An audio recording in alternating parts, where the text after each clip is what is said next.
head is meant to literally sit over the pelvis. That's where it's meant to be. For every inch you come forward, the compressive forces on the spine are exponential.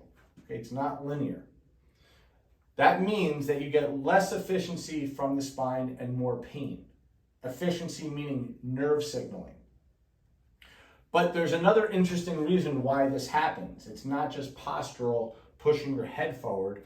We're going to talk about that here between C3, C4, and C5. Yes, there are many things that happen here. The main thing I want to talk about here is these are the things that help you breathe. It's your diaphragm.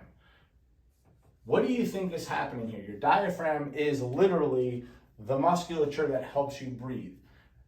Diaphragmic breathing, you may have heard this over and over again. Most people do not breathe diaphragmically. Why? Once again, because we're seated all of the time. We're shutting it down. We start breathing up here. If you lay a baby on its back, you can see a baby will breathe naturally up and down with its belly. You don't have to tell a baby to do that. That is how you are born into the world. We begin to shut this thing down through poor posture. These vertebrae start getting compromised, compressed because of how we're sitting. So it's really two things happening at once. Shooting our head forward from sitting down too much. And because of that, because we're sitting so much, the diaphragm itself is being crushed, right? So we're getting a double whammy. We're crushing down on the diaphragm and we're crushing the discs in our cervical spine for poor signaling. Double whammy. Therefore, we start breathing thoracically. What is the consequence of that? We're talking about 30,000 repetitions a day, guys. That's how many breaths we take a day. We start breathing up here into our shoulders. So we're doing 30,000 shoulder shrugs, 30,000 intercostal, these muscles up here through our rib cage, breaths a day. Your rib cage should be fairly mobile. You should be able to move it around. So if I lay you on your belly and if I start kind of pushing on your back, like there should be some give there. It shouldn't feel like a slate of brick, which it often does when I work on people. It's okay to have muscle there, but muscle should also feel supple, right? There should be some give to the muscle as you push on it. What happens is, instead, we get the double whammy, down here, up here, super rigid, super hard upper back. When you watch a golfer swing a golf club, there's a tremendous amount of thoracic rotation through the upper back. The upper back is meant to be able to move tremendously, but the average person that does not happen, and when we're going to talk about exercise in a few videos, that is why the average person's shoulder hurts. It really is a thoracic spine problem. They have no ability to extend their upper back at all. So if you can't do this with your upper back, lift your chest, this basic anterior posterior lifting of your chest up, then how the hell can you get your shoulder? If you're like this, does that look like a good position to lift your shoulder? Good luck. You have to be able to lift this up, get the shoulder down and back, and come back. And the responsibility of doing all of that with what I just did with my shoulder down and back is all happening in the cervical spine.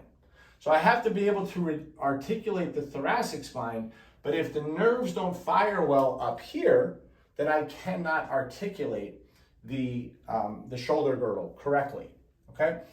And then when we come down here, those of you that want to have strong arms, well, muscles only do what nerves tell them.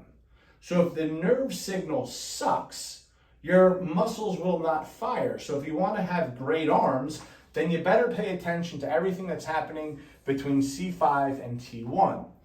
Many of you that have trained with me for a long time, we have done nerve glides where you see us do things for your radial, ulnar, and median nerve. The median nerve goes from C5 all the way down to T1. So if you're having things that are going on like in the middle fingers, okay, sometimes the tricep, it could be your median nerve. Your radial nerve is very specifically between C5 and C8, and the ulnar nerve between C8 and T1. So your radial nerve is going to be mostly like wrist extension and thumb. This will look familiar to many of you guys, where I'll tell you, I want you to extend your wrist, right? While you spread your fingers, I may have you deviate the wrist in order to work those nerve routes. The pinky is your ulnar nerve, right? So that's the thing, if your grip strength is poor, so I may say, bring your thumb and your pinky together and we'll test what's happening here, test your grip strength.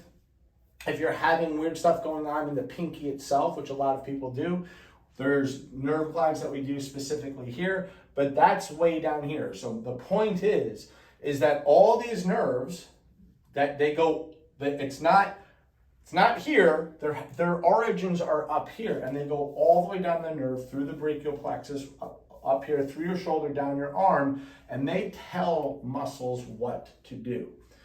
If this stuff isn't working well, what do we see? Well, first of all, you're going to have extremity problems, right, in your arms.